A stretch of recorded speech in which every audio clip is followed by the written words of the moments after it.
Bab 1421. Sudahkah kamu makan? Siapakah Meng Yufang? Dia adalah guru kekaisaran dinasti Senja saat ini, seorang kultivator yang sangat cakap. Di dinasti Senja, dia adalah salah satu kultivator terkuat di bawah alam dewa. Bahkan satu serangan darinya saja sudah seperti malapetaka. Berapa banyak orang yang bisa selamat dari serangannya? Kaisar Senja mengajukan saran tersebut karena 3 alasan. Pertama, ia merasa Xiang Shaoyun telah menghinanya. Kedua, Hua Ruren memang telah dibunuh oleh Xiang Shaoyun. Ketiga, ia berharap Xiang Shaoyun akan mengalah dan menyetujui tawarannya sebelumnya. Prestasi menduduki peringkat pertama dalam peringkat hutan suci membuktikan betapa luar biasanya Xiang Shaoyun. Dinasti Senja tidak ingin melepaskan bakat seperti itu.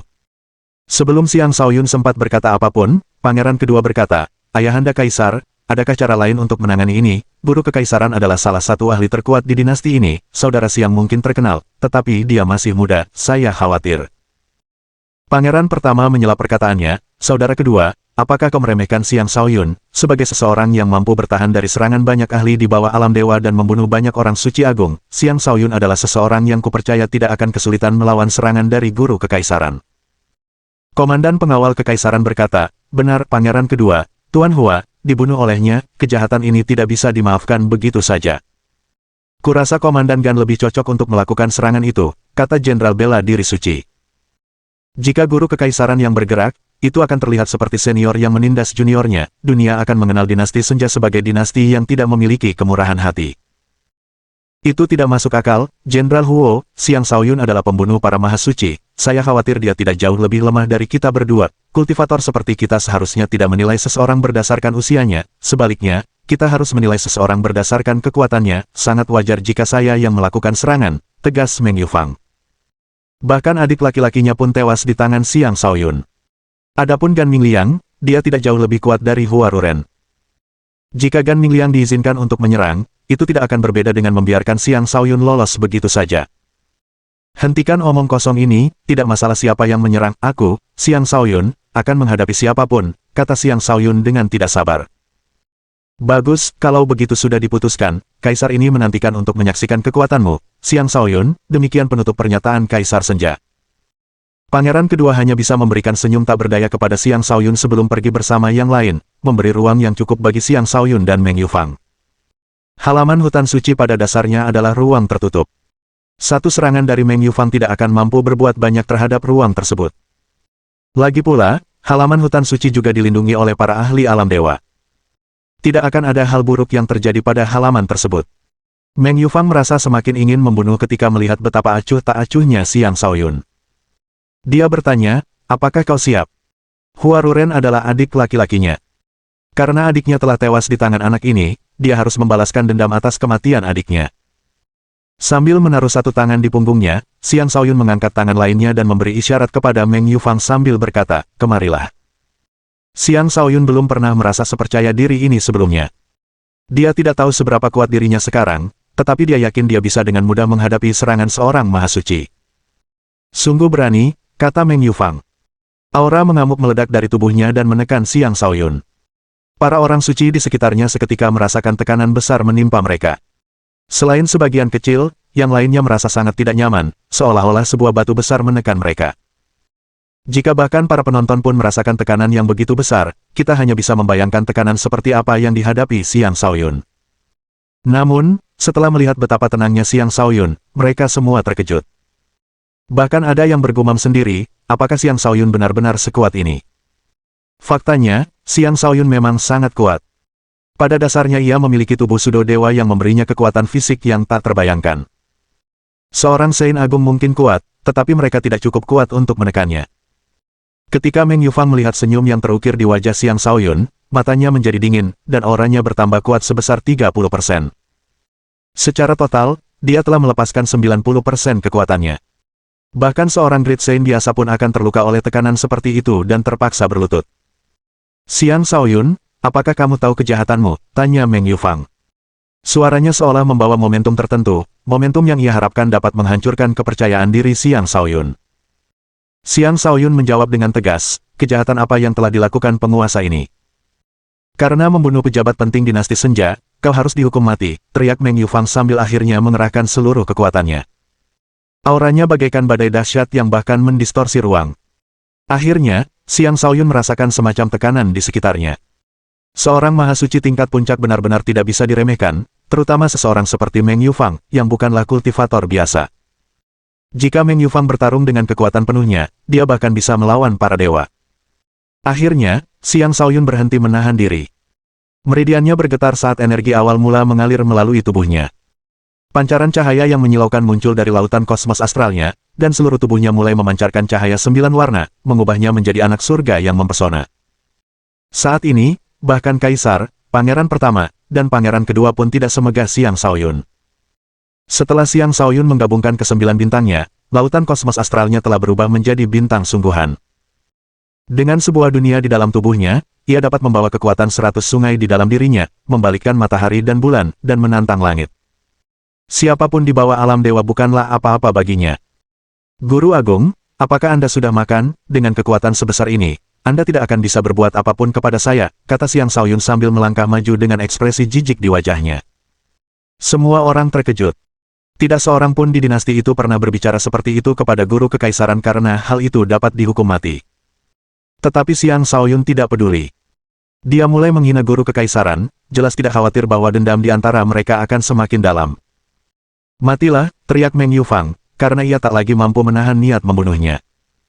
Dua gumpalan energi mengerikan muncul di sekitar telapak tangannya saat ia membanting kedua telapak tangannya ke arah Xiang Shaoyun. Naga pengembara, telapak tangan trigram, naga ganda meninggalkan laut. Kedua telapak tangan itu bagaikan dua naga yang menerjang keluar dari laut, maju dengan kekuatan untuk menghancurkan segala sesuatu di jalannya. Aura yang mengintimidasi dari guru kekaisaran itu menyebabkan para penonton di sekitarnya mundur berulang kali karena takut serangan yang meleset akan membunuh mereka.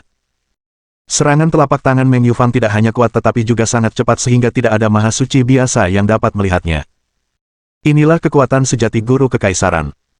Saat Xiang Shaoyun menghadapi serangan telapak tangan itu, mata Xiang Shaoyun bersinar dengan kilauan yang tak terlukiskan, dan dia langsung melihat menembus kedua telapak tangan tersebut. Saat energi awal mula menyelimuti seluruh tubuhnya, dia melemparkan kedua tinjunya. Bab 1422. Pernikahan.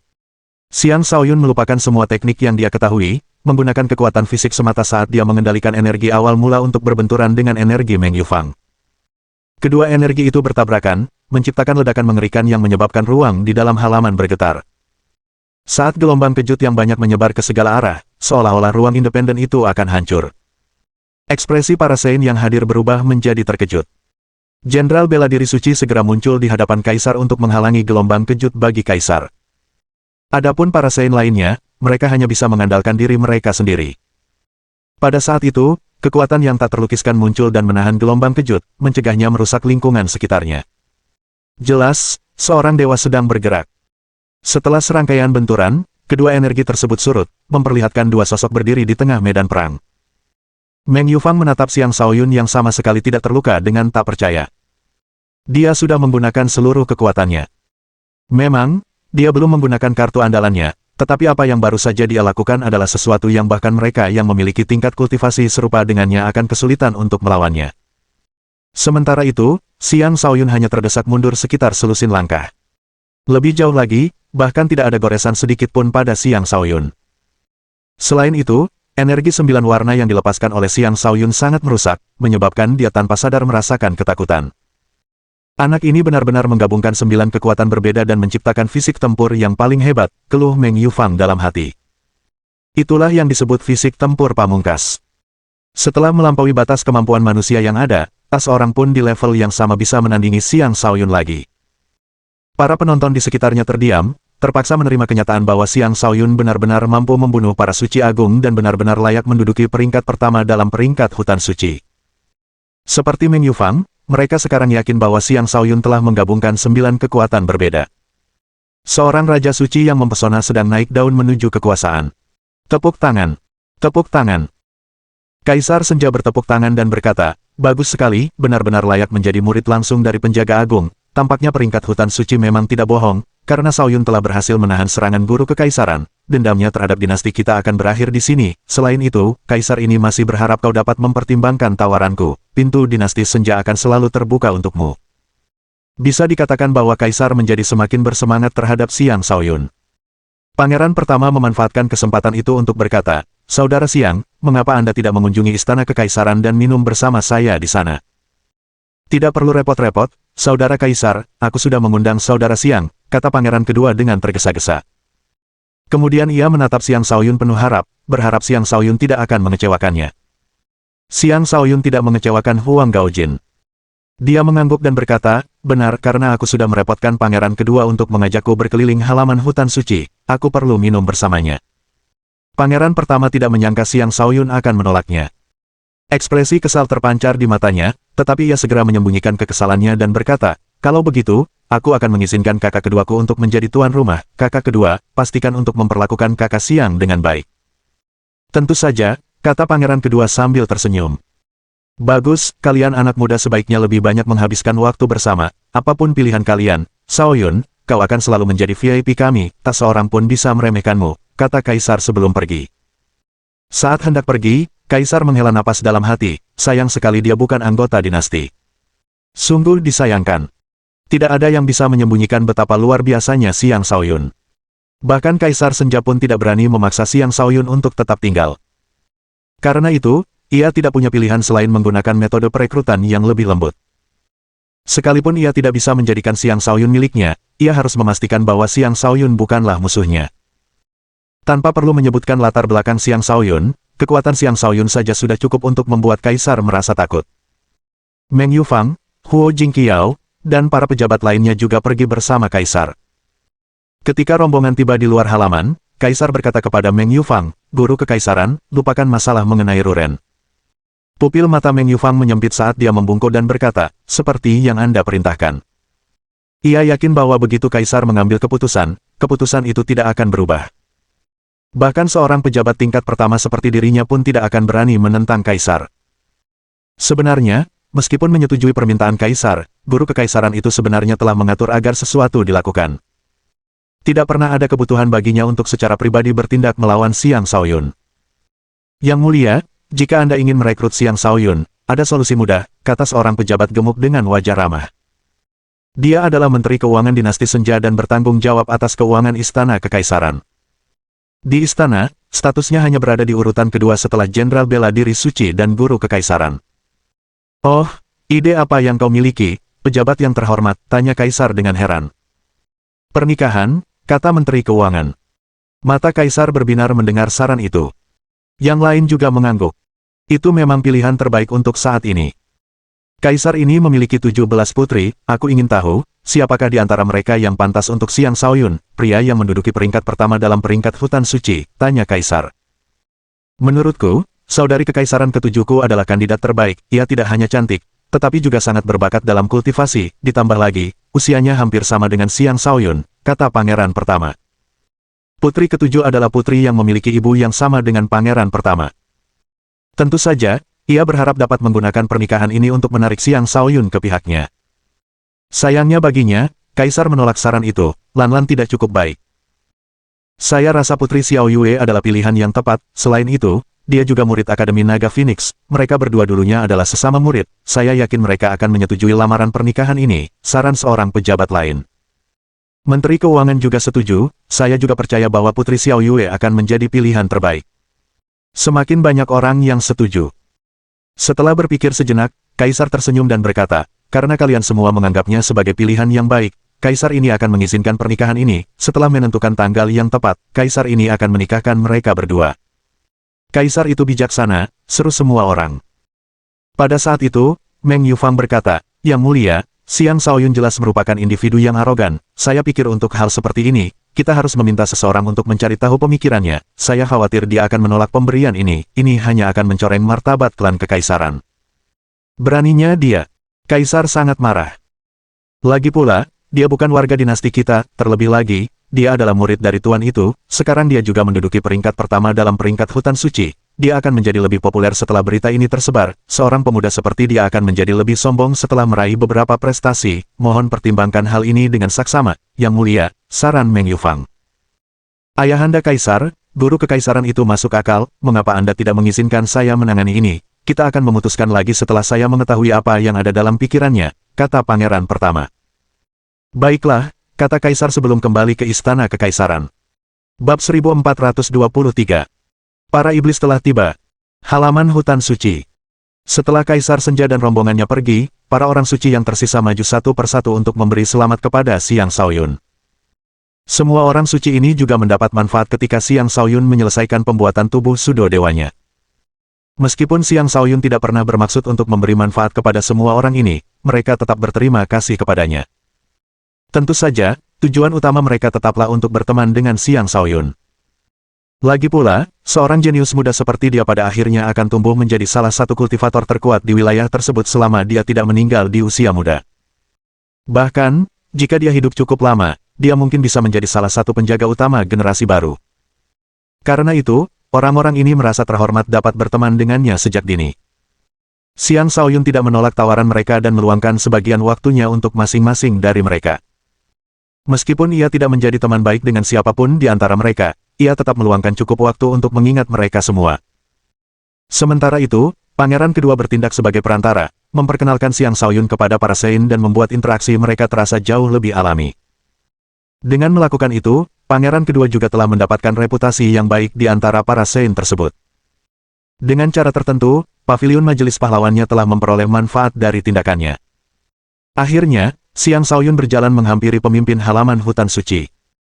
Setelah sedikit membungkuk kepada pemimpin tersebut, dia berkata, "Saya ingin mengucapkan terima kasih, halaman Anda telah memungkinkan saya untuk mendapatkan banyak hal. Saya tidak dapat membalas budi ini, tetapi saya memiliki beberapa cairan petir kekacauan purba di sini, mohon terimalah."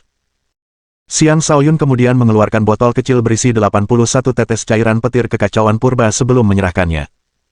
Semua orang yang hadir menatap dengan tatapan membara saat melihat cairan itu. Bahkan pemimpin halaman pun ikut bersemangat.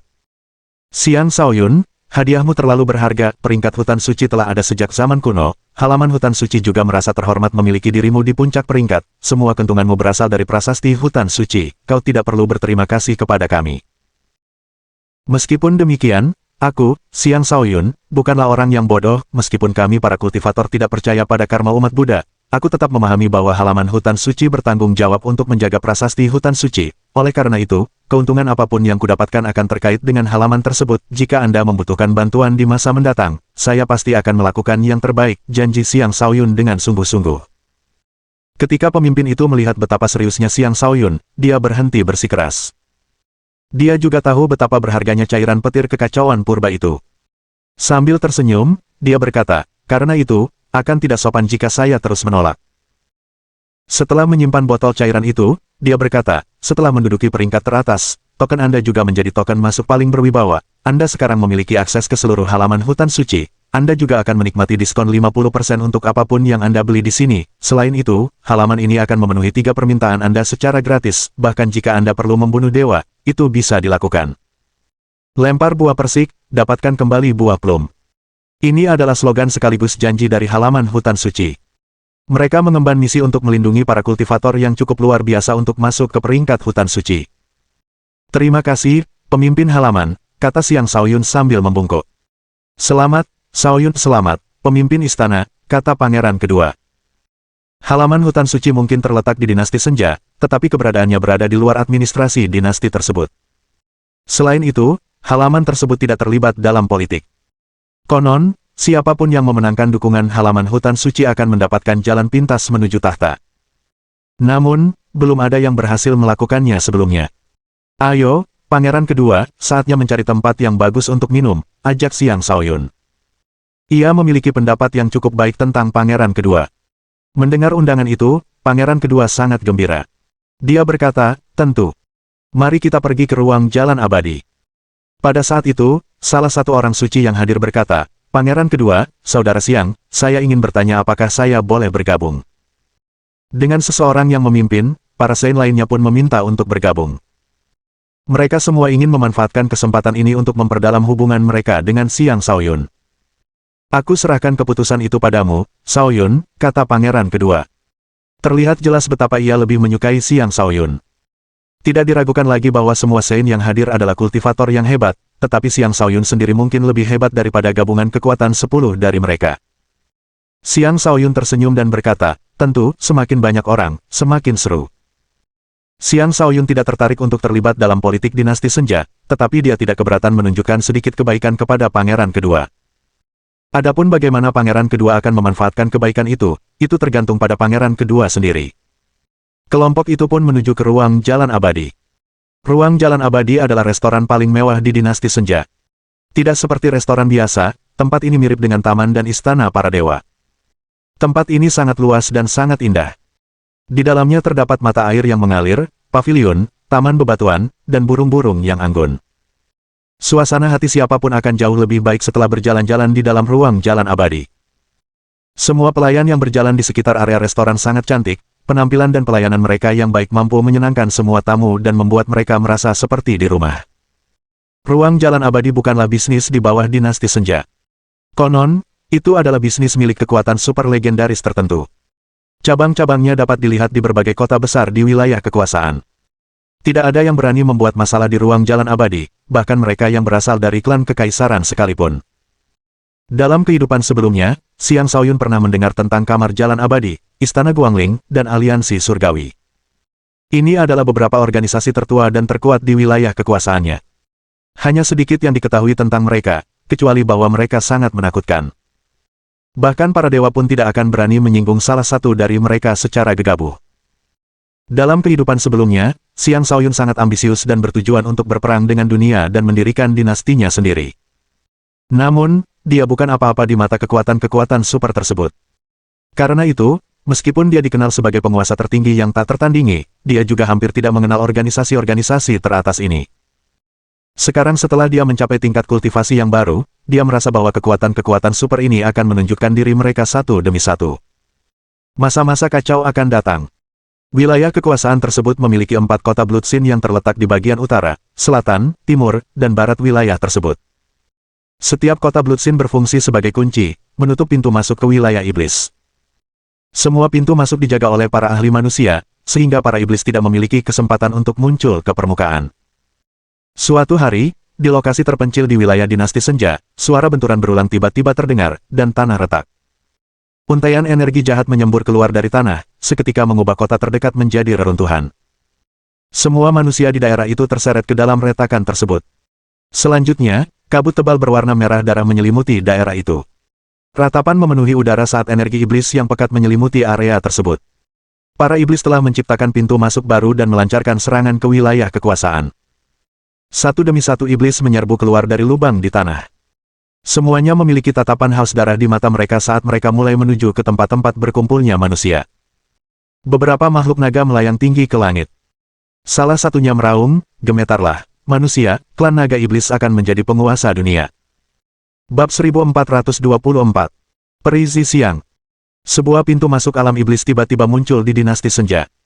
Berita tentang pintu masuk baru itu langsung menyebar ke seluruh dinasti Senja. Kaisar dipenuhi kekhawatiran begitu menerima berita tersebut. Ia segera mengirim jenderal bela diri suci untuk memimpin pasukan dan menumpas invasi iblis. Selain itu, ia juga memanggil para pahlawan dunia untuk datang dan membasmi para penyerbu iblis. Dinasti Senja sendiri akan kesulitan menumpas invasi iblis. Lagi pula, setiap invasi iblis bukanlah masalah yang hanya menyangkut sebuah kota atau kerajaan. Itu adalah masalah yang menyangkut dunia. Tentu saja, dunia harus bekerja sama untuk menyelesaikan masalah tersebut. Sementara itu, Xiang Shaoyun belum mendengar tentang invasi tersebut. Saat ini, ia masih minum bersama pangeran kedua.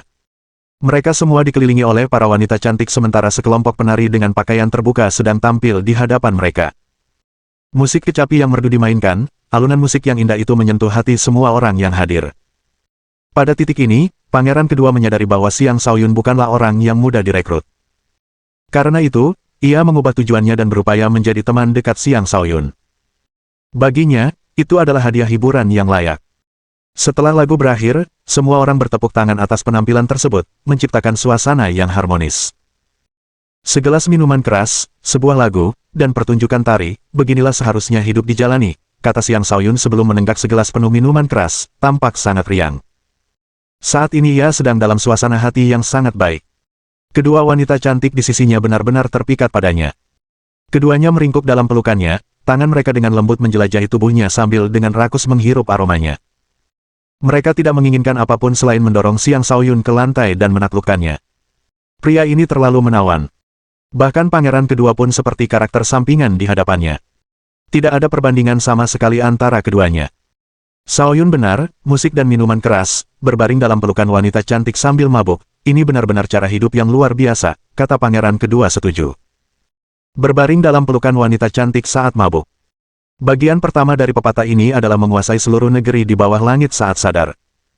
Dengan kecerdasan Xiang Xiaoyun, ia segera menyadari ambisi pangeran kedua. Namun karena ia tidak tertarik untuk terlibat dalam urusan klan kekaisaran, ia tersenyum dan berkata, pangeran kedua memiliki ambisi yang besar, sayangnya Xiaoyun masih belum mau menetap, dunia ini luas, aku masih perlu merasakan kemegahan dunia yang luas. Itulah cara Xiang Xiaoyun menolak perekrutan pangeran kedua secara halus. Dia tidak akan membatasi dirinya hanya pada satu wilayah saja. Pangeran kedua tersenyum getir dan berkata, aku tahu ini bukan tujuanmu, aku tidak akan memaksamu, tapi aku ingin tahu apakah aku cukup baik untuk menjadi saudaramu. Pertanyaannya membuat semua orang suci yang hadir terkejut, tetapi keterkejutan mereka tidak berlangsung lama. Seseorang yang luar biasa seperti Xiang Xiaoyun akan direkrut bahkan oleh kaisar. Tidak mengherankan jika pangeran kedua ingin menjadi saudara angkatnya, tetapi apa yang dikatakan Xiang Xiaoyun selanjutnya lebih mengejutkan mereka. Xiaoyun berterima kasih atas kebaikan itu, tetapi mereka yang telah menjadi saudara saya adalah mereka yang telah melewati hidup dan mati bersama saya, tidak pantas bagi kami untuk menjadi saudara angkat begitu cepat setelah saling mengenal, kata Xiang Xiaoyun dengan lugas. Karena Xiang Xiaoyun pernah merasakan pengkhianatan, ia sangat menghargai orang-orang yang dianggapnya sebagai saudara. Tentu saja, menjadi saudara baginya menjadi jauh lebih sulit, tetapi begitu seseorang mendapatkan pengakuannya, ia akan mempercayakan nyawanya kepada orang itu. Ekspresi pangeran kedua berubah tidak menyenangkan. Sebagai seorang pangeran, bukankah dia pantas menjadi saudara angkat Xiang Xiaoyun? Itu sungguh tidak sopan. Xiang Xiaoyun melanjutkan, meskipun kita tidak bisa menjadi saudara, jika kamu tidak keberatan, kita bisa berteman, bagaimana menurutmu? Itulah caranya menawarkan jalan keluar kepada pangeran kedua dari situasi canggung ini. Ekspresi pangeran kedua mereda. Itu juga pilihan yang bagus. Seketika itu, seseorang berkata, aku ingin tahu apakah aku juga bisa berteman denganmu, Xiaoyun. Suara yang jernih itu sangat menyenangkan telinga. Aroma samar menyebar ke seluruh ruangan saat seorang wanita cantik muncul di hadapan mereka tanpa suara. Ekspresi terpesona muncul di wajah pangeran kedua saat dia berkata, jadi, ini peri Xiang. Salam. Bahkan Xiang Xiaoyun pun tak kuasa menahan diri untuk memuji dalam hati, sungguh seperti peri. Peri itu adalah seorang wanita berambut ungu yang tampak berusia sekitar 20 tahun. Ia memiliki wajah yang sangat cantik, dan pupil matanya yang berwarna ungu memancarkan kilau memukau yang dengan mudah dapat membuat seseorang terhanyut dalam lamunan. Pakaian ungu yang dikenakannya menonjolkan sosoknya yang sempurna. Payudaranya yang berisi sangat menonjol sementara pergelangan kakinya seputih gading, membuat siapapun ingin berlutut dan membelai kakinya. Lapisan tipis aura ungu menyelimutinya, membuatnya tampak seperti makhluk abadi yang turun dari surga. Peri Xiang ini tak lain adalah peri tercantik di cabang ruang jalan abadi ini. Ia juga jauh lebih cantik daripada wanita tercantik nomor 1 di dinasti Senja. Xiang Xiaoyun tidak tahu siapa wanita itu. Setelah menyesap minumannya lagi, raut waspada muncul di matanya. Ia merasa peri ini mencoba mendekatinya karena alasan yang tidak diketahui. Kau pasti mencoba menggodaku dengan kecantikanmu. Sayang sekali penguasa ini bukan tipe pria seperti itu, pikir Xiang Xiaoyun dalam hati. Jika pangeran kedua tahu apa yang dipikirkan Xiang Xiaoyun, dia mungkin akan menghunus pedangnya dengan marah. Peri Xiang tidak pernah menunjukkan simpati kepada pria manapun, bahkan kepada pangeran pertama dan kedua. Apakah dia tipe wanita yang dengan sengaja menggoda orang lain dengan kecantikannya? Peri Xiang mengangguk kepada pangeran kedua sebelum menatap Xiang Xiaoyun. Dia berkata, Xiaoyun, kau belum menjawab pertanyaanku. Sambil berbicara, ia berjalan menuju Xiang Xiaoyun. Adapun kedua wanita cantik di samping Xiang Xiaoyun, mereka mundur tanpa suara. Di cabang ruang jalan abadi ini, Peri Xiang adalah penguasa sejati. Mereka tentu saja tidak akan berani menyaingi guru mereka. Peri Xiang duduk di samping Xiang Xiaoyun. Seketika, aroma samar menyerbu hidung Xiang Xiaoyun, seolah mencoba menarik jiwanya. Pangeran kedua melebarkan matanya karena terkejut dan iri, bertanya-tanya mengapa peri itu tidak duduk di sampingnya saja. Siapakah kau? Jangan terlalu dekat denganku, aku bahkan tidak mengenalmu, kata Xiang Xiaoyun dengan nada yang tidak romantis. Peri Xiang sangat cantik. Bahkan, dia secantik Yukaidi dan selir iblis. Namun, Xiang Xiaoyun bukanlah tipe pria yang bisa tergoda hanya karena seseorang itu cantik. Peri Xiang mengangkat alisnya. Senyum manis terbentuk di wajahnya saat dia berkata, aku terlalu lancang, maafkan aku Zixiang, manajer tempat ini, aku ingin tahu apakah aku bisa berteman denganmu, Xiaoyun. Dia berbicara dengan lembut, suaranya begitu merdu sehingga semua pria akan mabuk hanya dengan mendengarkannya. Namun, Xiang Xiaoyun tetap tidak bersikap romantis dan berkata, begitu, Anda manajer di sini, ingat untuk memberi kami diskon. Selain itu, ibu saya mengatakan bahwa wanita cantik tidak bisa dipercaya, jadi saya khawatir kita tidak bisa berteman. Bab 1425. Xiaoyun, kau terlalu membosankan. Tidak ada rasa hormat yang diberikan. 3 kata itu pada dasarnya merangkum sikap Xiang Xiaoyun. Jenius sombong macam apa sebenarnya peri Xiang itu? Dikabarkan bahwa dia bahkan belum berusia 100 tahun tetapi sudah menjadi kultivator alam pertempuran surga tingkat lanjut. Bakatnya dalam kultivasi tidak perlu diragukan lagi. Seseorang harus tahu bahwa semakin tinggi tingkat kultivasinya, semakin lama waktu yang dibutuhkan untuk mengumpulkan kekuatan agar dapat berkembang. Bahkan dengan dukungan harta karun terbaik sekalipun, tetap akan sulit untuk maju terlalu cepat. Hanya dengan bakat luar biasa dan sumber daya yang cukup, seseorang dapat terus maju dengan lancar. Peri Xiang berasal dari kekuatan super misterius yang berada di atas banyak organisasi lain. Hal itu juga menempatkannya di atas banyak rekan-rekannya. Seseorang seperti dia diperlakukan dengan ketidakpedulian total oleh Xiang Xiaoyun, yang mengejutkan semua Sein yang hadir. Semua Sein merasa bahwa Xiang Xiaoyun terlalu arogan. Mungkinkah dia mengabaikan semua orang hanya karena dia telah menciptakan fisik tempur terunggul? Bahkan pangeran kedua mulai berbicara atas nama peri Xiang. Xiaoyun, peri Xiang mewakili kamar jalan abadi, dia tidak pernah menggunakan penampilannya untuk mencapai tujuannya, dia bisa. Namun, Xiang Xiaoyun menyela dan berkata, aku tidak pernah berteman dengan wanita cantik, satu-satunya hubungan yang akan kumiliki dengan wanita cantik adalah menjadikannya wanitaku. Hal itu membuat pangeran kedua terdiam. Mata peri Xiang berbinar sambil tersenyum cerah dan berkata, jika Xiaoyun menginginkannya, Xiang bersedia menjadi wanitamu. Hehe, kurasa aku sudah punya sekitar 8 atau 10 wanita, kau yakin? Tanya Xiang Xiaoyun. Kali ini, giliran peri Xiang yang terdiam. Ia tidak akan dengan percaya diri mengklaim dirinya sebagai wanita tercantik di dunia, tetapi tak terhitung banyaknya pria yang jatuh cinta padanya. Adapun pemuda ini, ia berulang kali mengejeknya dan tampaknya sama sekali tidak terpengaruh oleh kecantikannya. Ia bahkan bertanya-tanya apakah ia menjadi jelek akhir-akhir ini. Namun, ia memiliki kemauan yang kuat dan mampu dengan cepat menenangkan diri. Ia berkata, di kota kekaisaran, semua orang tahu bahwa kau telah meraih peringkat pertama di peringkat hutan suci. Setelah menerima serangan dari guru kekaisaran tanpa mengalami kekalahan, kau telah menjadi raja suci terkuat. Aku yakin banyak organisasi akan datang merekrutmu. Xiang tidak berbakat, tetapi aku masih berharap kau bisa bergabung dengan kamar jalan abadi. Kami bersedia mengangkatmu sebagai salah satu peri kami. Dengan bantuan kami, kau akan mencapai dao tertinggi dan menikmati kekayaan tanpa batas. Semua wanita cantik di dunia akan tersedia untukmu. Seorang ahli alam dewa juga akan diangkat sebagai penjaga daomu, membantumu dalam perjalananmu menuju puncak. Bagaimana pendapatmu tentang tawaran kami? Peri Xiang tidak ingin bertele-tele lagi, jadi dia langsung ke intinya. Ruang jalan abadi, Istana Guangling, dan aliansi surgawi adalah kekuatan super paling misterius di wilayah kekuasaannya. Tidak ada yang tahu lokasi pasti mereka, dan tidak ada yang tahu seberapa kuat mereka sebenarnya. Namun, tindakan sembrono dari salah satu dari mereka dapat menyebabkan seluruh wilayah kekuasaannya bergetar. Orang bisa melihat betapa menakutkannya mereka. Pangeran kedua memandang Xiang Xiaoyun dengan iri. Jika ia diberi tawaran yang sama, ia akan setuju tanpa berpikir 2 kali. Namun, Xiang Xiaoyun bukanlah tipe orang yang akan menyerahkan kebebasannya. Sama seperti ketika ia menolak aliansi surgawi, ia juga menolak peri Xiang. Terima kasih atas tawarannya, tetapi saya tidak tertarik untuk bergabung dengan organisasi manapun. Saya hanya ingin menjalani hidup yang bebas dan tanpa batasan. Anda tidak perlu membuang waktu untuk saya. Kebebasan, meskipun kau telah menempa fisik tempur terkuat, jalan menuju alam dewa masih tetap sulit, kata peri Xiang. Guruku pernah berkata bahwa hanya dengan menaklukkan semua kesulitan di hadapanku aku akan mampu menyaksikan jalan agung. Karena itu, jalan mudah tidak cocok untukku. Mohon maaf, kata Xiang Xiaoyun dengan serius. Para Sein lainnya benar-benar terdiam. Ada pepatah yang mengatakan bahwa orang bijak akan menerima keadaan. Namun, Xiang Xiaoyun sangat keras kepala dan sombong. Kita harus ingat bahwa bahkan besi pun akan mudah patah jika terlalu keras. Kali ini, peri Xiang berdiri dan membentak, Xiaoyun, kau terlalu membosankan. Mulai sekarang, aku hanya akan membicarakan soal percintaan, kata Xiang Xiaoyun sambil menyeringai, lalu meraih lengan peri Xiang dan menariknya ke bawah.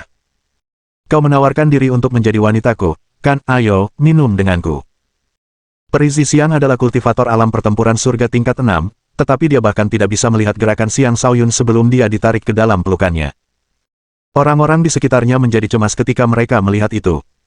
Shaoyun, jangan bersikap tidak sopan kepada peri, kata pangeran kedua. Pangeran kedua, jangan bilang kau menyukainya, tanya Xiang Shaoyun. Peri Zixiang memiliki bakat dan kecantikan, apa gunanya bersikap kasar padanya, tanya pangeran kedua dengan tidak senang. Ini adalah ruang jalan abadi, dan kita adalah tamunya, apa salahnya jika dia melayani kita, bukankah begitu, Peri Zixiang, tanya Xiang Shaoyun. Peri Zixiang tersenyum manis dan berkata, tentu, aku akan minum bersamamu. Lalu, ia menenggak segelas minuman keras itu sekaligus. Matanya berkedip dengan sedikit niat membunuh. Jelas sekali ia mulai tidak sabar dengan Xiang Shaoyun. Xiang Shaoyun tersenyum dan memuji, sungguh seorang pahlawan wanita. Dia berhenti mengganggunya dan melepaskannya sebelum mulai minum lagi. Peri Zixiang mengepalkan tinjunya dan mempertimbangkan untuk segera membunuh Xiang Shaoyun. Tetapi setelah ragu-ragu, dia memutuskan untuk tidak melakukannya. Setelah menghabiskan sepot minuman keras itu, Xiang Shaoyun meletakkan pot tersebut dan berkata, Pangeran kedua, Shaoyun telah menghabiskan minuman keras yang Anda belikan untukku, sudah waktunya aku pergi. Lalu dia berdiri dan berjalan keluar. Sementara itu, pangeran kedua masih merasa tidak senang karena perbuatan Xiang Shaoyun, jadi dia tidak berusaha agar Xiang Shaoyun tetap tinggal. Baru setelah Xiang Shaoyun pergi, dia menyadari sesuatu. Dia menepuk kepalanya sendiri dan berkata, aku sangat bodoh. Dia buru-buru berdiri dan berlari menuju pintu. Sayangnya, Xiang Shaoyun tidak terlihat dimanapun. Ah, aku terlalu picik, pangeran kedua menghela napas panjang. Peri Zixiang muncul di belakangnya dan berkata, benar, pandanganmu masih terlalu sempit, kuharap setelah hari ini, kau akan belajar melihat lebih jauh, lagi pula, ada hal-hal yang tidak akan pernah kau dapatkan setelah melewatkannya sekali saja. Lalu dia pergi. Pada saat itu, para pengikut pangeran kedua juga keluar. Salah seorang dari mereka berkata dengan kesal, pangeran kedua, Xiang Shaoyun itu terlalu sombong, apa gunanya begitu peduli padanya, orang seperti dia tidak akan pernah tunduk. Orang lain berkata, benar, dia menjadi terlalu sombong hanya karena dia agak berbakat, tetapi tanpa menjadi Tuhan, dia tidak akan pernah layak untuk berkuasa penuh di kerajaan ini. Aku juga berpikir begitu, tapi ada lebih banyak hal tentang dirinya daripada yang kita lihat, aku sudah diuji olehnya tadi, kata pangeran kedua sambil menghela napas. Mereka semua bingung, tidak mengerti apa yang dikatakan pangeran kedua. Hanya pangeran kedua yang tahu apa keputusan Xiang Shaoyun. Karena dia telah mengkhianati Xiang Shaoyun demi seorang wanita, akankah Xiang Shaoyun masih menerimanya sebagai teman? Bab 1426. Kuil Cabang Buddha yang Saleh. Setelah meninggalkan ruang jalan abadi, Xiang Shaoyun menuju sekte Buddha yang adil. Kini, setelah memulihkan kultivasi astralnya dan bahkan mencapai alam pertempuran surga tingkat kedua, kekuatan tempur kultivasi astralnya bahkan lebih kuat daripada kultivasi iblisnya. Namun, kultivasi iblisnya juga mengandung kemampuan klan Neter Kekaisaran. Oleh karena itu, kedua kultivasi tersebut memiliki keunggulan masing-masing, memberinya kekuatan yang cukup untuk menanamkan rasa takut di hati mereka yang berada di bawah alam dewa. Sayangnya, penampilan Xiang Shaoyun terlalu menarik perhatian. Seperti kata pepatah, pohon tertinggi adalah yang pertama tumbang. Jalan pertumbuhannya tidak akan mudah. Saat dalam perjalanan menuju sekte Buddha yang saleh, 4 aura mengerikan mengunci target padanya. Keempat aura itu tidak menyerang, tetapi tetap mengunci target padanya, menunggu kesempatan yang tepat untuk membunuhnya. Keempat aura itu tersembunyi dengan sangat baik. Bahkan seorang mahasuci pun akan kesulitan mendeteksinya. Namun, Xiang Shaoyun mampu mendeteksi keempatnya dengan jelas. Bisa dibayangkan betapa tajam inderanya. Dia mengabaikan keempat aura itu dan terus menuju sekte Buddha yang adil. Sekte Buddha yang saleh terletak di sisi selatan kota Kekaisaran. Sekte ini menempati area yang luas. Kuil emas yang terang benderang dapat dilihat dari jauh. Di tengah kuil terdapat patung Buddha kuno. Patung itu memancarkan aura agung dan murni yang membangkitkan iman di hati semua umat beriman. Tidak seorang pun berani melakukan tindakan penistaan agama di hadapan patung ini. Bahkan sebelum sampai di kuil, Xiang Shaoyun sudah bisa mencium aroma dupa yang pekat. Suara dentuman Mokugyo dan lantunan kitab suci Buddha bergema di udara. Seluruh kuil seolah dikelilingi oleh kekuatan yang tak terlukiskan yang mampu membersihkan hati seseorang. Benar-benar layak disebut sekte Buddha tingkat atas, jumlah kekuatan yang terkumpul di sini sungguh mencengangkan, gumam Xiang Shaoyun. Saat berjalan di jalan setapak menuju kuil, gerbang kuno kuil itu perlahan terbuka. Seketika, aura Buddha yang agung terpancar dari dalam kuil. Selanjutnya, sekelompok murid Buddha berjalan keluar dengan tertib. Mereka berbaris di dua sisi, dengan 9 orang di setiap sisi. Dengan hikmat, mereka melantunkan, Buddha Amitabha. Xiang Shaoyun tidak tahu apa yang mereka lakukan, tetapi dia bisa merasakan aura luar biasa dari 18 orang di hadapannya. Dia berpikir dalam hati, apakah ini yang disebut 18 arhat Buddhisme?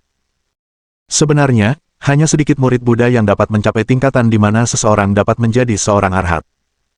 Ke-18 orang sebelum Xiang Shaoyun hanyalah biksu bela diri yang memiliki kesempatan untuk menjadi arhat di masa depan. Selanjutnya, seorang biksu muda melangkah keluar dari gerbang. Ia tampak berusia sekitar 20 tahun dengan wajah yang lembut dan tanda Buddha di dahinya. Ia berjalan dengan kedua telapak tangan disatukan sementara tatapannya yang tenang tertuju pada Xiang Shaoyun. Setelah sedikit membungkuk, ia berkata, "Selamat datang di kuil, tamu yang terhormat." Xiang Shaoyun terkejut. Ia tidak menyangka mereka benar-benar datang untuk menyambutnya. Setelah sedikit terkejut, Xiang Shaoyun membalas salam hormat dan berkata, "Salam, Guru." Ia dapat melihat bahwa biksu muda di hadapannya telah mencapai alam pertempuran surga. Jelas, kuil ini juga merupakan tempat tersembunyinya banyak talenta. Mereka tidak akan mampu membina ahli muda seperti itu jika tidak demikian. "Silakan masuk, tamu yang terhormat, kepala biara sedang menunggu Anda," kata biksu muda itu dengan gerakan mengundang. Xiang Shaoyun menjadi semakin bingung. Namun dengan kekuatannya saat ini, hanya sedikit orang yang bisa membuatnya merasa takut. Lagi pula, ini adalah sekte Buddha yang adil. Tidak mungkin penjahat akan muncul di sini. Xiang Shaoyun pun mengikuti biksu muda itu masuk ke dalam kuil. Setelah mereka masuk, 18 biksu lainnya juga mengikuti mereka, dan gerbang kuno itu tertutup di belakang mereka. Saat Xiang Shaoyun memasuki kuil, ia dapat merasakan bahwa ini adalah kuil tempat Buddha telah disembah selama bertahun-tahun.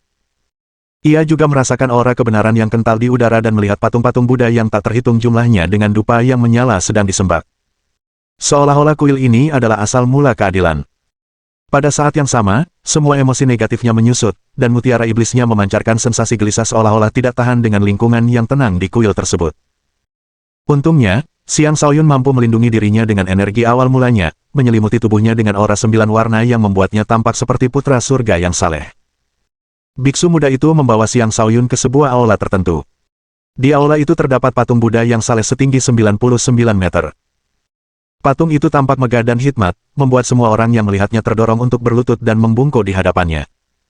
Xiang Shaoyun memiliki kekuatan untuk berkuasa di puncak semua orang suci.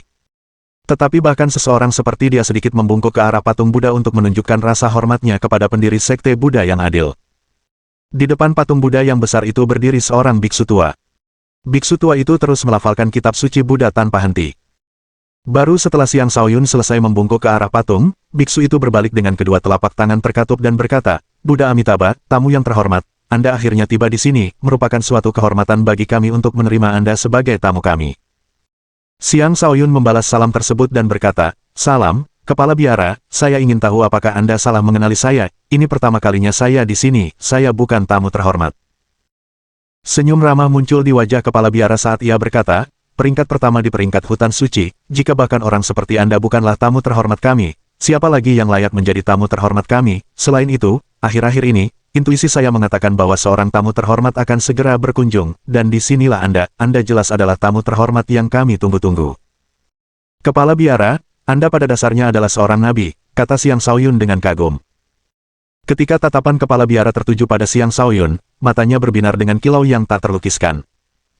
Seolah-olah ia akan mengungkap semua rahasia Xiang Shaoyun, yang membuat Xiang Shaoyun merasa sedikit gelisah. "Dermawan Xiang, sungguh langka melihat seseorang yang menguasai ilmu manusia dan iblis sekaligus. Apakah Anda manusia atau iblis?" tanya Kepala Biara. Xiang Shaoyun mengangkat alisnya dan menjawab dengan tenang, "Bagaimana menurutmu?"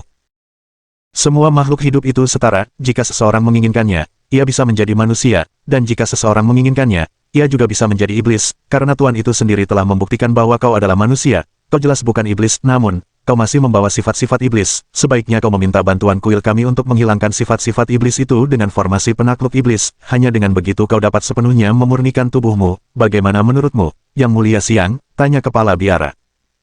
Formasi penakluk iblis adalah formasi yang menakutkan. Xiang Shaoyun bukanlah orang bodoh. Dia tahu betul bahwa Kepala Biara masih mencurigai energi iblis di tubuhnya. Bahkan, Kepala Biara juga mencurigai kata-kata tuannya. "Mungkin Anda tidak tahu ini, Kepala Biara, tetapi saya pernah menerima penyucian dari para malaikat. Akhirnya, saya bahkan menjadi utusan cahaya mereka. Apakah Anda pikir saya iblis jika saya adalah utusan cahaya? Tanya Xiang Shaoyun. Cahaya kebijaksanaan menyala di dahinya, memancarkan aura murni yang tak terbatas, membuatnya tampak sangat murni. Aura tenang dari cahaya kebijaksanaannya bahkan menyatu dengan aura kebenaran di kuil, seolah-olah mereka memang ditakdirkan untuk bersama. Pada saat ini, Xiang Shaoyun adalah utusan cahaya, seseorang yang sama sekali tidak terkait dengan iblis. Bab 1427. Ajaran Buddha mengalir dalam upacara penyucian. Itulah hukuman yang digunakan para malaikat untuk mengusir kejahatan. Upacara tersebut menggunakan jenis kekuatan yang sama sekali berbeda dari formasi penaklukkan iblis, tetapi hasil akhirnya sama, untuk mengusir iblis dan membersihkan semua kejahatan. Kepala biara mengangguk dan berkata, upacara penyucian para malaikat memang merupakan cara terbaik untuk mengusir setan. Dalam hal ini, identitas Anda tidak akan menjadi masalah. Dermawan Siang masih muda, gagah berani, dan berhati mulia. Ini benar-benar hal yang baik bagi umat manusia. Anda terlalu baik, Kepala biara. Saya memang memiliki darah iblis dan energi iblis dalam diri saya, tetapi saya selalu menjadi manusia. Saya tidak akan pernah menyinggung orang-orang yang tidak pernah menyinggung saya. Itulah prinsip yang saya pegang teguh. Guru saya juga mengatakan kepada saya bahwa selama saya tidak memiliki kejahatan di hati saya bukanlah iblis. Jika ada kejahatan di hati seseorang, orang itu akan menjadi iblis meskipun memiliki tubuh manusia. Bagaimana menurut Anda, Kepala biara? Tanya Xiang Shaoyun. Mata kepala biara itu berkedip saat ia menyatukan kedua telapak tangannya dan berkata, Amitabha, sang guru benar, semua kehidupan setara, manusia atau iblis. Jika seseorang membawa kebaikan di dalam hatinya, ia bahkan bisa menjadi Buddha seketika itu juga. Aku terlalu bodoh. Xiang Shaoyun tidak ingin melanjutkan pembicaraan tentang topik itu. Dia mengeluarkan sisa-sisa jenazah Zhang Yuan dan Sarira sebelum berkata, Kepala biara, jiwa sisa guru Zhang Yuan meminta saya untuk membantu mengantarkan jenazahnya kembali ke sekte Buddha yang adil. Mohon terima. Saat kepala biara memandang jenazah dan Sarira, kesedihan menyelimuti wajahnya. Ia berkata, Amitabha, Zhang Yuan muda, selamat datang kembali ke rumah. Suara kepala biara menggema di seluruh kuil, dan tubuhnya bersinar dengan pancaran keemasan. Seketika, energi Buddha di sekitarnya berkumpul di sekelilingnya, memenuhi kuil dengan aura kebenaran. Suara lantunan kitab suci Buddha bergema di seluruh kuil, mengejutkan semua orang di kuil tersebut. Dong, dong. Di luar kuil, sebuah lonceng kuno berbunyi, membangkitkan semangat semua orang di dalam kuil. Mereka semua tahu bahwa ketika lonceng kuil berbunyi, pasti ada sesuatu yang besar telah terjadi. Bersamaan dengan aura kebenaran, banyak penampakan Buddha muncul. Sebuah penampakan juga muncul dari Sarira yang dibawa kembali oleh Xiang Shaoyun. Penampakan itu tak lain adalah Zhang Yuan. Dengan ekspresi serius, ia memandang patung Buddha di aula dan berkata, Amitabha, murid ini memberi salam kepada sekte Buddha kebenaran. Setelah membungkuk di depan patung, ia membungkuk kepada kepala biara dan berkata, setelah kembali dan bertemu Anda lagi, Zhang Yuan tidak memiliki penyesalan lain. Adikku, siapa sangka kita akan dipisahkan oleh hidup dan mati setelah bertahun-tahun lamanya, apakah kau punya kata-kata terakhir, kata kepala biara sambil menghela napas. Jangan bersedih, kakak senior, dalam Buddhisme, kedamaian batin sangat penting, hidup atau mati bukanlah apa-apa bagi kita, yang hilang dari Zhang Yuan hanyalah tubuh fana, sekarang aku adalah seorang Sarira, mampu hidup abadi bersama Buddha, aku tidak menyesal setelah kembali ke sini, kata Zhang Yuan. Kemudian ia menatap Xiang Shaoyun dan berkata, Sang Dermawan, Anda benar-benar orang yang menepati janji, terima kasih sekali lagi, Buddha Amitabha, Zhang Yuan telah kembali. Kemudian, bayangan Zhang Yuan lenyap begitu saja sementara Sarira mulai terbang di dalam aula utama sambil bersinar dengan cahaya kemasan. Kepala biara tidak menghentikan Sarira itu. Ia memejamkan mata dan menyatukan kedua telapak tangannya sambil melantunkan kitab suci Buddha, melakukan bagiannya dalam mengantar Zhang Yuan ke tempat asalnya. Di luar aula utama, banyak biksu juga melantunkan doa bersama. Energi Buddhis yang tak terbatas mengalir ke udara sementara bayangan Buddha yang tak terhitung jumlahnya muncul di langit seolah-olah mereka hadir untuk membebaskan semua makhluk hidup dari penderitaan. Xiang Shaoyun samar-samar dapat merasakan kekuatan dahsyat tertentu yang tampaknya merupakan gabungan dari persatuan kuil dan keyakinan dari banyak umat yang telah mengunjungi kuil selama bertahun-tahun. Ini adalah kekuatan yang tak pernah padam dan abadi. Dalam hati, Xiang Shaoyun menghela napas, ajaran Buddha itu sangat dalam. Zhang Yuan adalah seseorang yang telah meninggal setidaknya selama 10.000 tahun, namun kepala biara ini adalah kakak laki-lakinya. Jelas bahwa kepala biara ini adalah seseorang yang telah mencapai alam dewa. Sekte Buddha yang saleh memiliki total 7 kuil utama, 72 kuil menengah, dan 360 kuil kecil, yang secara kolektif membentuk salah satu organisasi Buddha paling berpengaruh yang ada. Kita hanya bisa membayangkan betapa kuatnya sekte ini. Xiang Shaoyun diberi kamar untuk beristirahat sendirian. Adapun kepala biara, ia tidak punya waktu untuk menjamu tamu karena harus mengurus upacara kepulangan Zhang Yuan. Setelah menetap di kuil, Xiang Shaoyun mendapati bahwa keempat pengejarnya tidak berani mengikutinya masuk ke dalam kuil. Mereka mungkin baru akan mencarinya setelah ia pergi. Berdiri di depan jendela, ia memandang bulan di langit. Cahaya bulan yang lembut menyinari dedaunan pohon dan halaman di depan kamarnya, menciptakan suasana yang tenang. Ia berpikir dalam hati, setelah ini selesai, aku harus kembali ke sekte. Selanjutnya, aku harus mulai mencari ayah. Ia telah menghilang selama 20 tahun. Bahkan jika slip gioknya belum padam, ia mungkin terjebak di suatu tempat. Selain itu, si pemabuk tua juga menghilang. Sepertinya jalur Wumo benar-benar tempat yang berbahaya. Malam berlalu tanpa kejadian berarti. Keesokan harinya, Xiang Shaoyun berencana untuk pergi. Namun, seorang biksu muda membawanya ke suatu tempat. Begitu tiba, ia merasa ada yang aneh. Ia telah tiba di tengah hutan pagoda.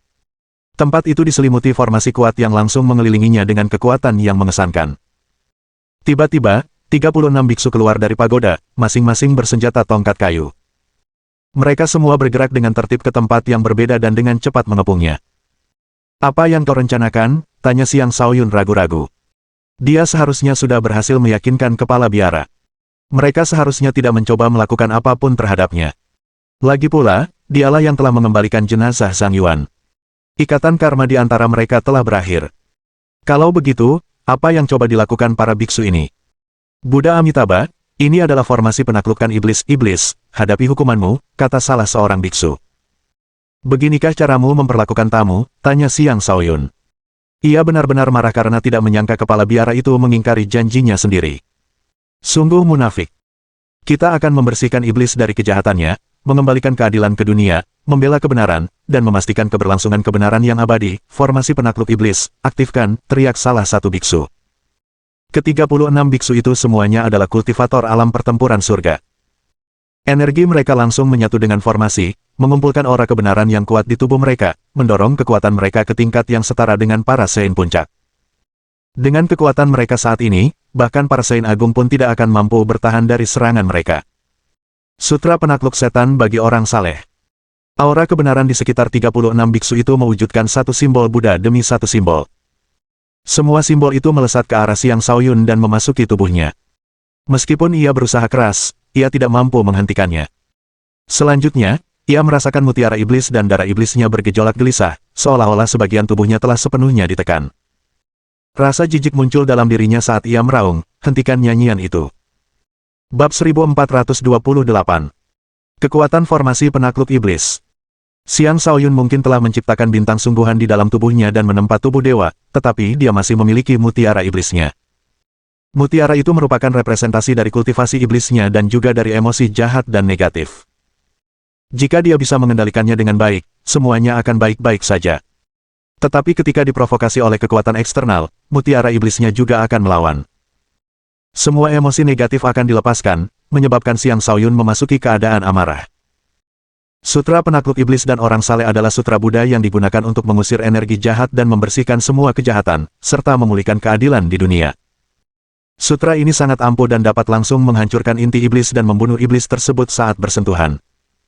Menghadap sutra itu, Xiang Shaoyun merasakan sakit yang menusuk menyerang kepalanya. Energi jahatnya terlepas tanpa terkendali dari mutiara iblis. Ke-36 biksu tetap tanpa ekspresi saat mereka terus melantunkan sutra, memenuhi langit dengan simbol-simbol Buddha dan mengumpulkan semakin banyak kekuatan kebenaran. Perlahan, mata Xiang Shaoyun berubah menjadi merah menyala saat energi iblisnya mengambil bentuk iblis neraka kekaisaran yang menakutkan. Kultivasi iblisnya telah sepenuhnya dilepaskan. Hentikan nyanyian itu, teriaknya. Para biksu mengabaikannya dan terus melantunkan mantra, mengirimkan semakin banyak simbol Buddha ke arah Xiang Shaoyun, mengaktifkan setiap sedikit energi jahat dalam tubuhnya. Aku akan membunuh kalian semua. Akhirnya, sifat jahat Xiang Shaoyun sepenuhnya terlepas. Setelah mengeluarkan pedang iblis surgawi, dia mulai mengayunkannya. Mendering. Pedang itu menghantam simbol-simbol Buddha, menciptakan suara tajam saat simbol-simbol itu hancur satu demi satu. Namun, jumlahnya terlalu banyak. Tidak akan mudah baginya untuk menghancurkan semuanya. Kedalaman Dao Iblis. Dalam amarahnya yang meluap, Xiang Shaoyun mengaktifkan kedalaman jalan iblis, sepenuhnya melepaskan niat membunuh, kecenderungan jahat, dan kekejamannya. Kekuatan energi iblisnya melonjak sementara kekuatan di balik pedang iblis surgawinya menjadi semakin kuat. Banyak simbol Buddha hancur dan tidak dapat mendekatinya lagi. Pedang yang diselimuti lapisan tebal energi iblis yang luar biasa kuat, setiap ayunan pedang Xiang Shaoyun sangatlah dahsyat. Sinar pedangnya menembus banyak simbol dan terus melesat ke arah para biksu. Menyadari bahwa mereka tidak dapat menundukkan Xiang Shaoyun hanya dengan sutra saja, salah satu biksu berteriak, "Tongkat penakluk setan, singkirkan setan itu." At perintahnya, ke-36 biksu itu bergerak. Mereka mengacungkan tongkat mereka dari 36 posisi berbeda, mengirimkan banyak tongkat energi emas yang memancarkan kekuatan kebenaran ke arah sinar pedang. Sinar-sinar itu hancur berkeping-keping saat tongkat energi terus melaju ke arah Xiang Shaoyun. Xiang Shaoyun adalah seseorang yang telah mengembangkan mata dao ilahinya. Tidak ada yang bisa luput dari pandangannya. Saat dia mengayunkan pedang iblis surgawinya berulang kali, serangannya mengenai titik lemah tongkat energi dan menghancurkannya satu demi satu. Pada saat yang sama, dia menyerbu ke satu arah seperti naga yang mengamuk, bergerak dengan kecepatan yang sangat tinggi sehingga sosoknya hampir tidak terlihat. "Mati!" teriak Xiang Shaoyun sambil mengayunkan pedangnya ke salah satu biksu. Satu-satunya pikiran yang ada di benaknya saat ini adalah membunuh. Siapapun lawannya, dia hanya perlu membunuh. Hutan pagoda telah menganugerahi biksu itu kekuatan seorang Saint tingkat puncak. Dengan demikian, dia mampu bereaksi cepat dan menangkis serangan Xiang Shaoyun dengan tongkatnya. Puh! Meskipun begitu, biksu itu tetap terlempar jauh sambil batuk darah. Jelas, serangan Xiang Shaoyun terlalu kuat untuk ditangkis oleh biksu itu. Bahkan seorang Saint tingkat puncak pun akan kesulitan melawan Xiang Shaoyun, apalagi seseorang yang hanya memperoleh kekuatan seperti itu melalui kekuatan pinjaman. Namun, formasi penakluk iblis tentu saja bukanlah sesuatu yang bisa dikalahkan dengan mudah. Ini adalah formasi yang bahkan seorang Saint Agung pun bisa ditaklukkan. Xiang Shaoyun baru saja melemparkan salah satu biksu hingga terpental ketika 35 serangan baru meluncur ke arahnya. Dia bereaksi dengan cepat dan mengayunkan pedangnya berulang kali, tetapi dia gagal menangkis semua serangan.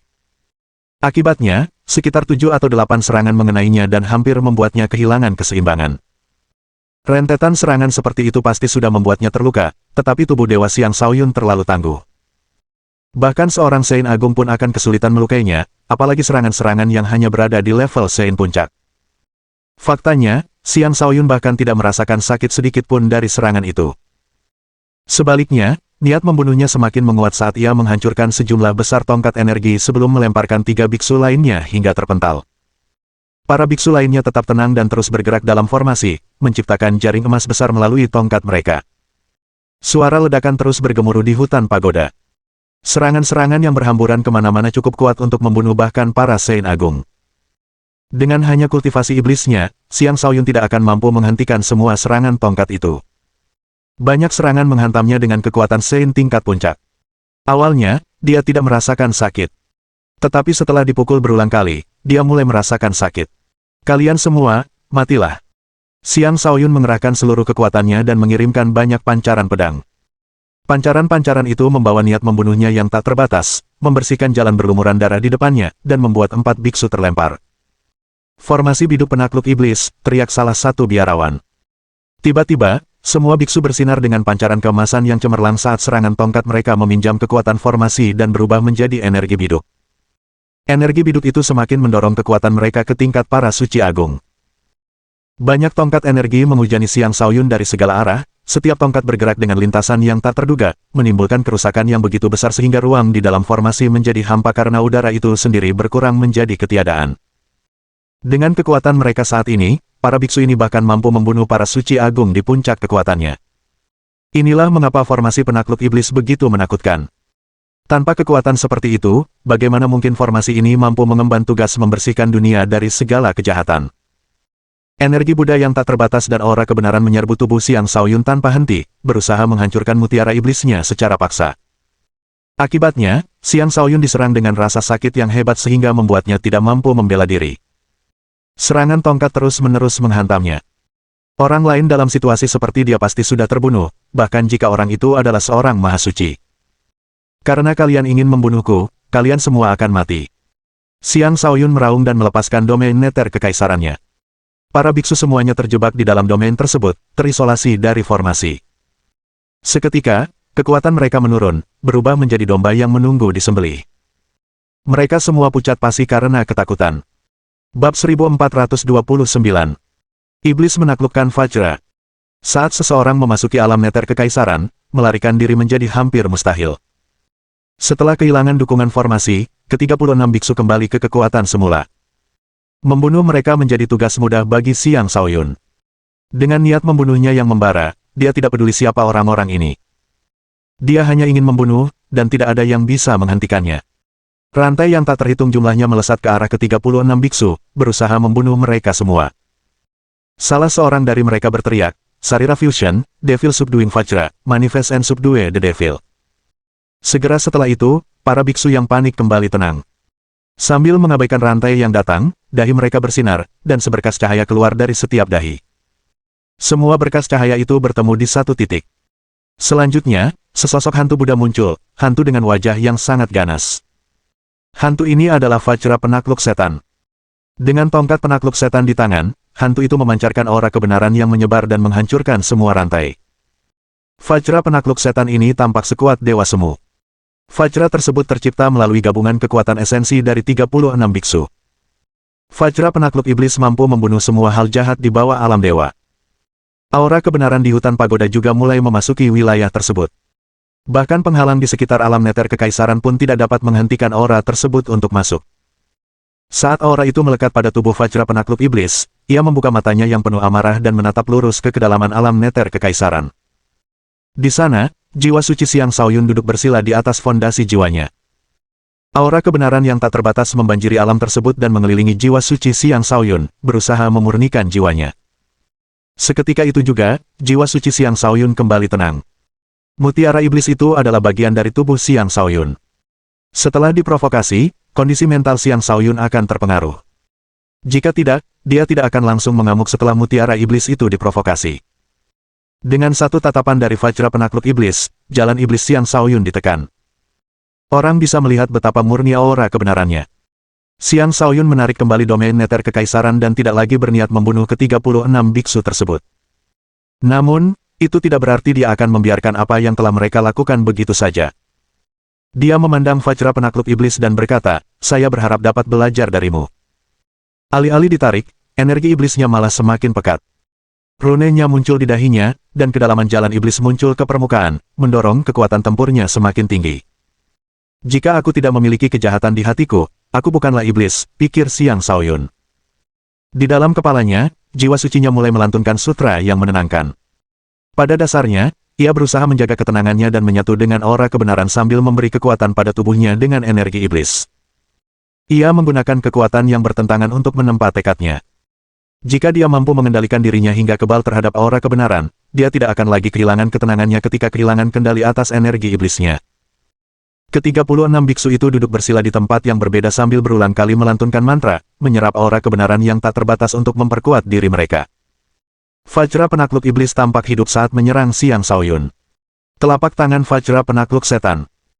Sebuah telapak tangan Buddha yang diselimuti aura kebenaran yang kental menghantam Xiang Shaoyun, mengelilingi Xiang Shaoyun dengan simbol Buddha yang berputar yang berusaha menghapus energi jahat padanya. Ini adalah serangan telapak tangan yang menghancurkan yang bahkan dapat membunuh seorang mahasuci. Xiang Shaoyun merasakan penindasan mengerikan yang sangat melemahkan kedalaman ilmunya tentang jalan iblis. Sejak zaman kuno, kejahatan tidak dapat mengalahkan keadilan. Kekuatan jahat di dalam energi iblis tidak dapat bersembunyi dari aura kebenaran. Xiang Shaoyun merasa jijik dengan aura kebenaran itu, tetapi semakin jijik dia, semakin kuat tekadnya.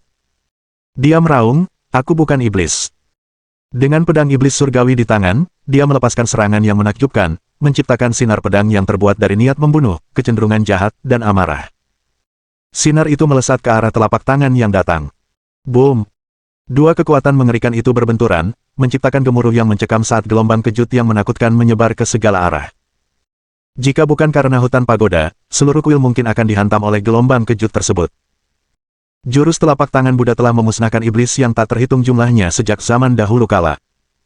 Sinar pedang hancur berkeping-keping, tak mampu lagi mengancam jurus telapak tangan itu. Jurus telapak tangan itu mendarat di tubuh Xiang Shaoyun, membantingnya ke tanah dan menekannya. Kekuatan tak terbatas dari jurus telapak tangan Buddha merasuki tubuh Xiang Shaoyun sedikit demi sedikit, melenyapkan mutiara iblis, darah iblis, dan jalan iblisnya. Xiang Shaoyun tidak dapat bergerak, namun pikirannya menjadi semakin jernih. Jiwa sucinya terus melantunkan sutra yang menenangkan berulang kali, membantunya mempertahankan hatinya yang sejati, mengajarkannya bahwa kekuatannya hanyalah sebagian dari keberadaannya. Segala sesuatu berada di bawah kendali kemauannya. Adil atau jahat, semuanya ditentukan oleh kehendaknya. Aku bukan iblis. Sekali lagi, Xiang Shaoyun meraung. Sejumlah besar kedalaman jalan iblis berputar di sekitar tubuhnya dan menghancurkan aura Buddha di sekelilingnya. Kemudian dia melayang ke langit dan mengayunkan pedangnya ke arah Vajra penakluk iblis sekali lagi. Sebuah serangan pedang dahsyat menghantamnya. Sinar pedang yang menakutkan itu tampaknya mampu menghancurkan bahkan bintang-bintang, dan niat membunuh yang kuat dari jalan iblisnya dapat menanamkan rasa takut di hati siapapun. Bahkan sebelum sinar pedang itu mulai bergerak, pikiran seseorang akan dibanjiri rasa takut dan bahkan mungkin terbunuh oleh rasa takut yang luar biasa itu.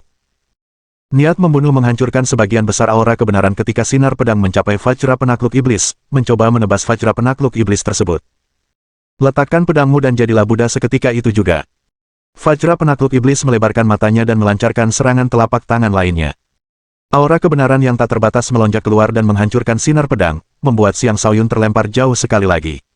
Aku bukan iblis. Xiang Shaoyun meraung dan melayang ke langit sebelum mengayunkan pedangnya lagi. Dia menyerang berulang kali dan selalu terlempar jauh. Namun, tekad jiwa sucinya semakin kuat, menyempurnakan kendalinya atas kedalaman jalan iblis. Akhirnya, mencapai titik di mana emosi negatif jalan iblis tidak lagi dapat memengaruhinya. Boom! Sekali lagi, Xiang Shaoyun terpental. Dia akhirnya berdarah. Vajra penakluk iblis didukung oleh aura kebenaran yang tak terbatas. Bahkan dengan kekuatan Vajra penakluk iblis yang menakutkan, dibutuhkan begitu banyak serangan untuk membuat Xiang Shaoyun berdarah. Orang hanya bisa membayangkan betapa kuatnya tubuh dewanya. Xiang Shaoyun berdiri, menarik semua energi iblisnya, dan aura ketenangan muncul di tubuhnya. Sambil menyatukan kedua telapak tangannya, dia berkata, "Terima kasih telah membantuku menjinakkan iblis." Aku bukan iblis. Energi awal yang dahsyat kemudian meledak dari tubuhnya, dan niat bertempur yang tak terbatas melambung ke langit. Bab 1430. Formasi penakluk iblis hancur. Kultivasi iblis Xiang Shaoyun telah dikalahkan, tetapi ia juga muncul sebagai pemenang. Vajra penakluk iblis telah mengalahkannya, tetapi hatinya telah menang. Dengan menggunakan aura kebenaran, ia menempa kemauannya berulang kali, membangun keyakinan yang kuat dalam pikirannya bahwa ia bukanlah iblis. Ia sekarang dapat dengan bebas mengendalikan energi iblis dan kedalaman jalan iblis tanpa kehilangan kendali atas emosinya. Namun, jiwa kompetitifnya tidak ingin menerima kekalahannya. Karena itu, ia memutuskan untuk menggunakan seluruh kekuatannya melawan Vajra penakluk iblis. Dengan energi awal mula yang mengelilinginya, pancaran warna-warni berputar di sekitar tubuhnya. Sosoknya tampak menjadi jauh lebih tegap saat ia mengepalkan tinjunya, tinju yang bersinar terang seperti bintang. Tinju penghancur kosmos Dao. Pukulan dahsyat itu, dipadukan dengan kekuatan tubuh dewa, membentuk pukulan terkuat yang bisa dilepaskan Xiang Shaoyun pada levelnya saat ini. Seluruh formasi mulai bergetar karena kekuatan pukulan yang luar biasa itu. Ke-36 biksu itu merasakan krisis yang mencekam. Mereka melantunkan mantra semakin cepat sambil mengerahkan seluruh kekuatan dari dahi mereka, memberikan aura kebenaran yang tak terbatas kepada Vajra penakluk iblis. Vajra penakluk iblis menjadi semakin nyata. Ia membentuk segel dan melancarkan serangan telapak tangan yang lebih mengerikan. Telapak tangan Vajra penakluk setan. Serangan telapak tangan ini bahkan lebih kuat dari serangan telapak tangan sebelumnya. Serangan ini menyerap seluruh aura kebenaran di sekitarnya, memfokuskan seluruh aura ke telapak tangan. Telapak tangan dan kepalan tangan warna-warni bertabrakan, menciptakan gemuruh yang dahsyat. Gelombang kejut yang banyak menyebar ke segala arah seperti bencana alam, hampir menghancurkan hutan pagoda. Ke-36 biksu itu terlempar jauh. Menghadapi pukulan warna-warni yang menyerupai sungai bintang, formasi penakluk iblis hancur. Perlahan, Vajra penakluk iblis memudar. Aura kebenaran kembali ke langit di atas kuil, dan Xiang Shaoyun menabrak pilar. Darah menetes dari mulutnya sementara jejak telapak tangan yang mengerikan terlihat di dadanya. Banyak tulangnya patah. Jelas dia telah mengalami cedera yang cukup berat. Kedalaman hidup. Ia segera mengerahkan energi astralnya dan mulai menyembuhkan dirinya sendiri dengan kedalaman kehidupan. Sebuah kekuatan hidup yang dahsyat berkumpul di dadanya, dengan cepat menutup lukanya. Dalam sekejap mata, jejak telapak tangan itu menghilang, dan tulang-tulangnya yang patah menyambung kembali. Lukanya telah sembuh sepenuhnya. Energi permulaan primordial mengandung 9 kekuatan berbeda dan merupakan kekuatan paling orisinal, mampu meningkatkan kedalaman kehidupan lebih jauh. Tak ada santo yang bisa menandingiku dalam hal kecepatan penyembuhan, pikir Xiang Shaoyun dengan puas. Dia mungkin tidak dapat menumbuhkan kembali seluruh tubuhnya dari setetes darah, tetapi selama jiwa dan hatinya yang suci tetap ada, dia dapat dengan cepat memulihkan dirinya ke kondisi puncaknya. Adapun cedera seperti anggota tubuh yang terputus, itu bukan apa-apa baginya. Tidak ada orang suci lain yang dapat menyembuhkan anggota tubuh yang terputus sebaik dirinya, semua berkat energi awal mula yang dimilikinya. Melihat para biksu yang tergeletak tak berdaya di sekelilingnya dan merasakan bahwa mereka semua sedang sekarat, Xiang Shaoyun menjentikkan jarinya dan mengirimkan 36 untaian energi penyembuhan murni ke arah mereka. Ke-36 biksu itu hanyalah kultivator alam pertempuran surga tahap awal. Mereka benar-benar tak berdaya melawan kerusakan dahsyat yang disebabkan oleh gelombang kejut. Lagi pula, mereka telah menggunakan kekuatan sarira mereka untuk memperkuat Vajra. Sekadar bertahan hidup saja sudah cukup membuktikan betapa tangguhnya mereka. Berkat kedalaman hidup Xiang Shaoyun, ke-36 biksu tersebut mendapatkan kembali sebagian vitalitas mereka. Namun, mereka harus mengandalkan diri sendiri untuk pulih sepenuhnya. Lagi pula, mereka semua telah kehabisan esensi kekuatan mereka dan membutuhkan waktu untuk memulihkannya. Amitabha, sang dermawan siang berhati baik dan kebal terhadap hati iblis, ini adalah keberuntungan besar bagi umat manusia, sebuah suara lantang dan jelas terdengar. Kemudian kepala biara muncul di hutan pagoda. Sekelompok biksu berada di belakangnya. Saat mereka melihat 36 biksu yang tergeletak di tanah, mata mereka dipenuhi ketersenjingan. Tak berani berkata apa-apa, mereka buru-buru mengangkat 36 biksu itu dan membawa mereka pergi. Tak lama kemudian, hanya Xiang Shaoyun dan kepala biara yang tersisa di hutan pagoda. Xiang Shaoyun membungkuk kepada kepala biara dan berkata, "Terima kasih, kepala biara, karena telah membantu menempa tekad Shaoyun dengan formasi penakluk iblis." Dengan cahaya kebijaksanaan, Xiang Shaoyun memiliki kecerdasan luar biasa. Dia sudah tahu bahwa pertempuran sebelumnya adalah sesuatu yang sengaja diatur oleh kepala biara untuk menempa kemauannya dan membebaskannya dari pengaruh jahat. Kepala biara mengangkat matanya dan berkata, "Dermawan Siang memiliki kecerdasan yang luar biasa, tidak perlu bagi biksu tua ini untuk berkata lebih banyak, saya hanya berharap Anda tidak akan menyalahkan saya. Formasi penakluk iblis sangatlah menakutkan. Tidak ada orang biasa yang mampu melawannya." Karena itu, kepala biara takjub melihat Xiang Shaoyun berhasil mengalahkan formasi tersebut. Sang Sein yang menduduki peringkat pertama dalam peringkat hutan suci memang bukan seseorang yang bisa diremehkan. "Abot, jika tidak ada hal lain, Shaoyun ingin pamit," kata Xiang Shaoyun. Dia masih memiliki urusan lain yang harus diurus.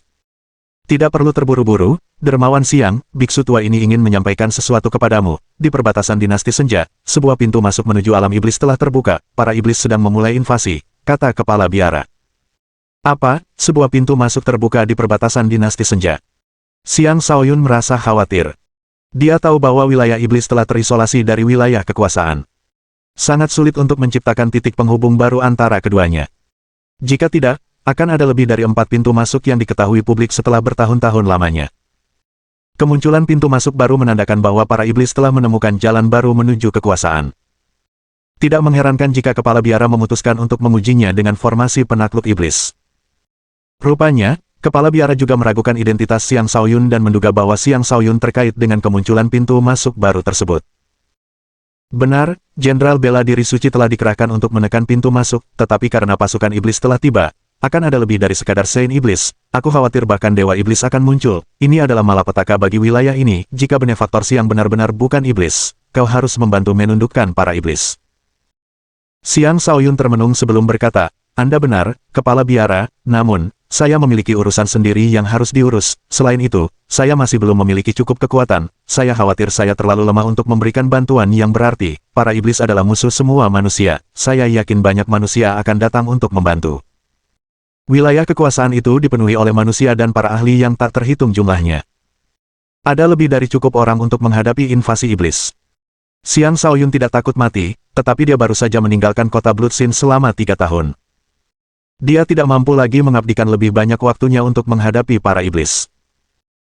"Kau benar, tetapi jika semua orang berpikir sama, kerajaan akan jatuh ke dalam kekacauan. Selain itu, kau baru saja membersihkan namamu. Jika kau dapat berpartisipasi dalam perang ini dan membuktikan kepada dunia di pihak mana kau berada, kau akan dapat membalas kebaikan Tuan itu kepadamu," bujuk kepala biara. "Aku bukan iblis, karena itu, Aku tidak perlu membuktikan diriku kepada dunia. Selamat tinggal, kata Siang Shaoyun dengan tegas sebelum pergi. Mohon dukungan dari omom ante-ante sekalian, buat subscribe atau sharekan novel Mimin ke Facebook kalian, agar channel Mimin bisa terus berkembang. Dengan begitu, Mimin bisa lebih semangat untuk up novel seru lain ke depannya. Buat teman-teman yang sudah subscribe dan sharekan novel Mimin, Mimin ucapkan terima kasih sebanyak-banyaknya. Sekiranya teman-teman menghadapi masalah video diputar dalam bahasa Inggris, coba tukar kepada bahasa Indonesia original melalui cara ini. Semasa mendengarkan, pencet tombol setting di atas kanan video, pilih audio track dan tukar bahasa.